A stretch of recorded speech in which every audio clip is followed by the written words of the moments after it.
song is right on it, folks. This is about procedural due process. When the two FBI agents trying to spy on President Trump withheld information from the FISA court about the fact that Carter Page was a CIA agent, not just withheld, materially manipulated documents to make it look like Carter Page was not in the CIA, procedural due process violation.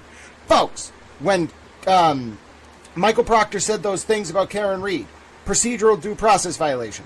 When Kate Peter deleted evidence and mishandled evidence, and when Brian Tully manipulated Lindsey Gaetani's phone extraction to remove messages from Tully to Lindsey and from Kate to Lindsey before releasing it unredacted to Aidan Kearney.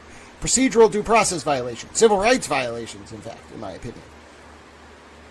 When Michael Proctor withheld 12 years of phone records and caused his lawyer to materially make a material misrepresentation to the Biles King judge and to the Brian Walsh judge and other defendants' judges about the existence of that evidence. Obstruction of justice. Procedural due process violation. When Michael Proctor used racist slurs about defendants he was investigating. Procedural due process violation.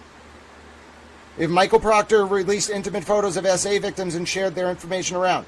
I don't even know what that is. That's got to be some kind of, like, I don't know how to, I'm not St. Peter. How do you even judge that?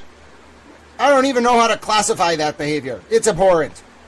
These are basic constitutional rights for victims and the accused. It doesn't matter if you're innocent or guilty. If you do this to someone while you're in a position of investigatory authority, you've undermined fundamental due process, notwithstanding the person's guilt or innocence, you lose. Game over. Do not pass go. Do not pass go. Do not collect $200. Go directly to jail. We have to do that. We have to, and you must be able to separate your feelings about someone's guilt or innocence from procedural due process violations. It's a siloed analysis. Substantive due process and procedural due process are two different things. You can have thousands of guilty people go free because of procedural due process violations. Our system is built on the concept that we're willing to do that if it means not one innocent person sits in prison. You want to go to an authoritarian country where you get 90 guilty people, 10 innocent people, nobody cares? Fine. Maybe you'd like it in Vietnam. Maybe you're a commie.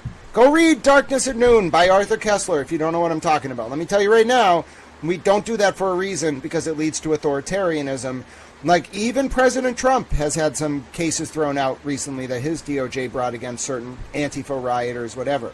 Okay? You have to be willing, if you do procedural things wrong, to accept that you're going to have charges thrown out. That's the punishment. And these folks thought they were never going to be held accountable for their behavior.